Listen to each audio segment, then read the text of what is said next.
Bosha ba. Pakaipo wangu. Fana to rwasini fast boss atsina kana simba changana kana energy baba.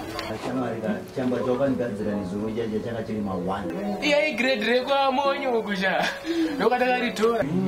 Ndakakora tongo apa tkabuta mfaki ngukuite soso. Tango abatwa pete. Ndabatwa na press 1 uchi. Tikaroa apa. Chipedza donzo nakapeka kaitsi. Okabukene msero waona bawise. Domona nasi. Ngopedza ngoro wachamba choice. Twata tongobana. Yabona muza chiripo toro wako.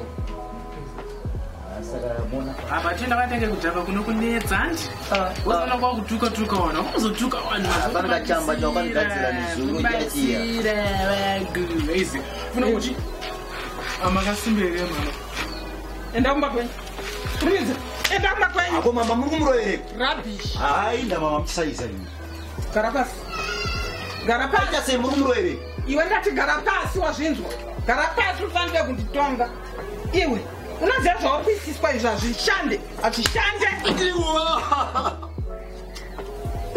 Murumurere. Ndo chicho uri kuita ichi. Tukurova chamba. Unoziva kuti chamba chamuri kurova ichi. Zvinhu zvamuri kufema izvozvi izvi. Zvinouraya health. Do you know that? Brain chaiyo. Iye zvinova kuita tsenika uchadzorerana nenini namai vako. Nenzira yechamba chenyu ichochi ichi. Munoputa zvinhu zvisingaputwe zvakadaro izvozvo makazviwana kupi? Ndimere muri kuputa chamba chacho. Handiri kuzviona. Ndokukiya zvinzwa. Teerera zvandiri kutaura. Listen to me as your mother. Wazvinzwa? Handidi kuona uchiita zvinhu zvakadai so.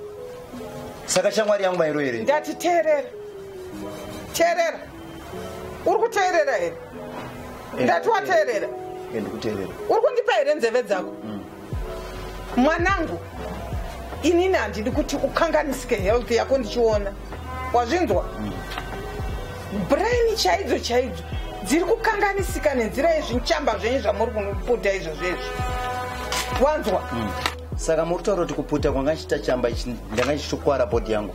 Uri kutokuvadza maorgans ese body yako. Uri kuzvinzwa? Malungs ako, brain dzako, system yako yechirume inoparara. Zvokuti unofa mwanangu usina mwana. Serious mama ndasingatombozive. Uri kutokontributa kufa kwako ndoko uri kutokontributa. Handiti uri kuzvinzwa? Sei. Iye zvinezvi uri kuuraya maorgans echirume ari mauri. Zvokuti unofa usina mwana mwanangu. Nezvinhu zvisina nebasa rese izvozvezvi. Kufara kwauri kuita kufara kwechinguva chidiki. But body yako yauri kuuraya, uri kuiuraya kwenguva refu. Wazvinzwa? Kozi nini kuputa kwanenge chiita ka ndenge ndingoti da kumeditate kumbofungawo you see. Hapana, watokontributa death yako. Unenge uchitokontributa death yako mwanangu. Hapana meditation yaunenge uchiita. Unenge uchitouraya system yako. Wazvinzwa? Mukufara imomo munhu ndomukuzviuraya. Don't do that mwanangu. Maita basa mama ndasingatombozive.